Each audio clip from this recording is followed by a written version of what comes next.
सबसे पहले उस ऊपर वाले को जिसने जल बनाया, पानी बनाया, जिससे कि हम सबका जीवन सुरक्षित हो सके, है ना। जिसने ये वृक्ष बनाए जिससे कि हमें फ्रेश ऑक्सीजन, प्राणवायु मिल सके। अब ये जो वृक्ष हैं, यहाँ से मैं गुज़रूँ या यशवंत जी जो वीडियो बना रहे हैं वो गुज़रें, ये नहीं देखता कि कौन किस जाति का है, कौन किस थॉट प्रोसेस का है, कौन किस रिलीजन का है। ये तो ऑक्सीजन देता है क्योंकि इसे ऊपर वाले की प्रक्रिया से बना है। तो सबसे पहले उस ऊपर वाले को, परमपिता परमात्मा को बहुत बहुत धन्यवाद, कृतज्ञता की भावना। उसने सूरज बनाया, उसकी रोशनी हम सब पे पड़ती है ना, तो हमारी ज़िंदगी संवर जाती है। और उसके बनाए हुए सूरज से, उसके बनाए हुए चाँद से, उसके बनाए हुए बादलों से जो भी आता है वो हम सब के लिए आता है। तो उसकी सूरज की रोशनी में और उसकी बनाई हुई धरती में अगर हम रहते हैं तो हमारा सौभाग्य है और उसके प्रति कृतज्ञता है। और हमारी सच्ची निष्ठा और सच्ची कृतज्ञता का रूप तो यही होगा, मेरी थिंकिंग के अकॉर्डिंग, जो मुझे समझ में आता है कि जिसकी बनाई हुई धरती में हम रहते हैं उस धरती में हम वो ही काम करें जिससे किसी सबका जीवन अच्छा होना शुरू हो जाए। क्योंकि अगर देखें अभी तक जो नासा की जो रिसर्चेज हैं या जितनी भी रिसर्चेज हुई हैं, उन सब के आधार पे हम ये पक्के तौर पे कह सकते हैं कि जीवन आज की डेट में सिर्फ धरती पे ही संभव है। तो अगर हम जिसको भी उसने धरती पे भेजा है, जीने के लिए भेजा है, जीवन की सुरक्षा के लिए भेजा है, उसने रोशनी सूरज की सबके लिए समान रूप में दी है। वृक्षों की जो और प्रकृति की जो बेनिफिट्स हैं, जो सब्जियां बनाई हैं, वेजिटेबल्स हैं, जो फ्रूट्स हैं, वो सबकी हेल्थ के लिए बनाए हैं। तो उसने तो सबकी लाइफ की वेलफेयर के लिए काम किया है। उसके लिए हम सब मिलकर कृतज्ञता की भावना रखें, ऐसा मुझे लगता है। ऐसा मैं कर पाऊँ तो मेरे लिए, मैं उसकी बनाई हुई लाइफ की वेलफेयर की सारी चीज़ों के प्रति थोड़ा सा ग्रेटिट्यूड कर पाया। और मैं किसी की लाइफ की वेलफेयर के लिए अगर मैं कुछ अच्छा कर पाया तो ही मैं उसके प्रति सही कृतज्ञता व्यक्त कर पाया, ऐसा मेरा सोचना है। और अगर किसी की लाइफ की वेलफेयर के लिए इस धरती में रहते हुए धरती में रहने वालों के लिए कोई गलत किया, उसके बनाए हुए सूरज की रोशनी में जीने वालों के लिए कुछ गलत किया, उसके बनाए हुए बादलों से जो समुंदर का पानी आता है उससे जो जीवन मिलता है, उस पानी पीने वालों के साथ अगर कुछ गलत किया तो शायद उसके साथ भी गलत किया। वो कृतज्ञता नहीं है, वो कृतज्ञता है, डिसऑनर है, ऐसा मेरा मानना है। तो सबसे पहले उसके लिए जो भी कहते हैं उसको आप the super power, the almighty, उसके लिए बहुत बहुत कृतज्ञता की भावना के साथ धन्यवाद।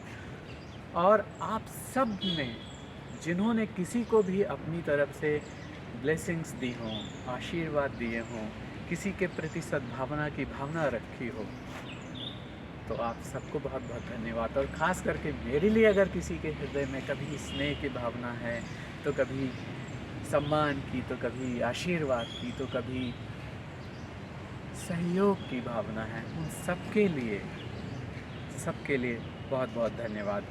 अब 2 ग्लास दिख रहे होंगे, दोनों में पानी है। तो इन ग्लासेस का जो पानी है, पहली चीज़ तो ये कि 2 ग्लास पानी पीना चाहिए सुबह, ऐसा मैसेज देना चाहता हूँ। Good for health. अब देखिए, इस ग्लास में पानी थोड़ा कम है और इस ग्लास में पानी थोड़ा ज़्यादा है। थोड़ा उदाहरण लेने की कोशिश करता हूँ अपनी भावनाएं व्यक्त करने के लिए। I am not sharing knowledge, I am sharing my thought process which helps me. तो मुझे लगता है कि ये एक सब लोग लाइफ के वेलफेयर के लिए बहुत लोग बहुत कुछ कर रहे हैं। अगर मैं थोड़ा कुछ कर पाया तो ये मेरी तरफ से एक ग्रेटिट्यूड उन सब के लिए होगा, थैंकफुलनेस उन सब के लिए होगी जिन्होंने किसी की भी लाइफ में कुछ अच्छा कंट्रीब्यूशन किया है। तो मुझे ऐसा लगता है कि जैसे ये एक अच्छी क्वालिटीज़ का, जैसे दो दो लोगों की लाइफ है, और ये जो वाटर का लेवल है, अगर ये मैं ऐसे देखूं कि ये उसकी भीतर की अच्छाई का लेवल है, डिविनिटी का लेवल है, और अगर इस ग्लास को देखूं, ये समझिए दूसरा इंसान की लाइफ है या मन है, दूसरे इंसान का मन है, इसमें वाटर का लेवल यानी डिविनिटी का लेवल इतना है, इतना थोड़ा खाली है। क्या मुझे कंपेयर करना चाहिए कि ये ज़्यादा अच्छा है या ये ज़्यादा अच्छा नहीं है? नहीं, कोई सिचुएशन आई थी इसके साथ, तो इसकी डिविनिटी का लेवल जो था वो कुछ अनएक्सप्रेस्ड हो गया, और कुछ सिचुएशन थी इसका एक्सप्रेस्ड हो गया। इंस्पिरेशन तो ले सकते हैं, लेकिन क्या कंपेयर करना चाहिए? नहीं। क्या क्रिटिसाइज़ करना चाहिए कि नहीं नहीं नहीं ये तो लो क्वालिटी है, ये हाई क्वालिटी है? नहीं, नहीं करना चाहिए, क्योंकि इसमें जो डिविनिटी का लेवल है उसका कंट्रीब्यूशन है। अगर किसी बच्चे को प्यास लगी है ना, तो उसके लिए ये बहुत पानी बहुत सफिशेंट है ना? तो क्रिटिसिज्म किसी का माइंड डिज़र्व नहीं करता। अब ये इसमें जो पोटेंशियल है, बात इसलिए कह रहा हूँ, कई बार हम लोग घर परिवार में, समाज में किसी को बोलते हैं, किसी की कोई हैबिट को देख करके या किसी बिहेवियर को देख करके एक धारणा बना लेते हैं। तो मैं ये समझा कि धारणा बनाना अविवेक है, क्योंकि जब धारणा बनाई किसी पास्ट सिचुएशन के आधार पे, और पास्ट से प्रेजेंट तक बहुत सारी चीज़ें घटित हुई हैं, तो उसका लेवल चेंज भी हुआ है। अब जैसे मैंने फिलअप कर दिया, तो हो सकता है जिस इंसान के जीवन में जो अच्छाई की क्वालिटी का लेवल है या डिविनिटी का लेवल है, पास्ट में कभी कम दिखा हो, शायद किसी सिचुएशन ने उसकी डिविनिटी का लेवल, शायद किसी इंसान ने उसकी डिविनिटी का लेवल बढ़ा दिया हो। अब हम लोगों ने बचपन में तो कहानी पढ़ी थी वाल्मीकि जी की, कि वो सारे काम कर रहे हुए थे जो अवॉइडेबल थे, लेकिन कुछ संतों के साथ जब उनका इंटरेक्शन हुआ तो उन्होंने कुछ बताया, तो उन्होंने अपनी लाइफ में वो ट्रांसफॉर्मेशन लाया जिससे कि उनकी डिविनिटी का लेवल, उनकी अच्छाई का लेवल बहुत बढ़ गया। तो ट्रांसफॉर्मेशन सबकी लाइफ में आता है, और वो था लेवल, वो बस प्रकट हो गया। उसे ही शायद प्रगटीकरण कह सकते हैं, या रियलाइजेशन कह सकते हैं, या अवेकनिंग कह सकते हैं, जो भी कहना चाहें, लेकिन जो था वो एक्सप्रेस होना शुरू हुआ। तो सब में वो जो डिविनिटी का लेवल है, अच्छाई का लेवल है, प्योरिटी का लेवल है, क्वालिटी का लेवल है, वो है। किसी में कुछ ज़्यादा एक्सप्रेस्ड है आज, किसी में कल बहुत एक्सप्रेस्ड होगा, जैसे वाल्मीकि जी के जीवन में एक्सप्रेस हुआ था, है ना? कोई इंसान ट्रिगर कर सकता है, वो टैब नॉब घुमा सकता है, जैसे तुलसीदास के जीवन में तुलसीदास जी ने जो रामचरितमानस लिखी, लिखने के पहले एक सिनेरियो था कि वो अपनी जिन्होंने कहानी पढ़ी है कि जब उनकी सोलमेट, उनकी धर्मपत्नी जी अपने मायके गई, तो वो भी गए। फिर उन्होंने बोला कि अगर इतना अटेंशन भगवान पे देते तो तुम्हारी लाइफ बहुत अच्छी हो जाती।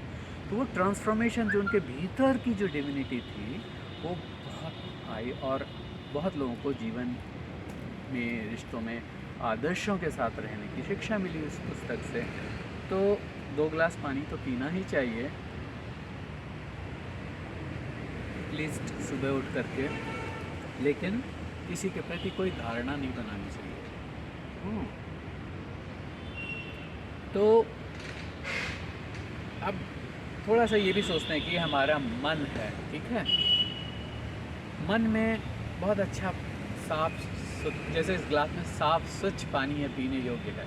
तो जैसे हमारे मन में सद्भावनाएं हैं, और स्नेह है, और ब्लेसिंग्स देने का भाव है, सम्मान करने का भाव है, तो ये मन बहुत अच्छा लगेगा, और इस मन को रिस्पेक्ट लोग करेंगे, है ना? इस पानी को कोई फेक नहीं देगा, क्योंकि ये साफ है।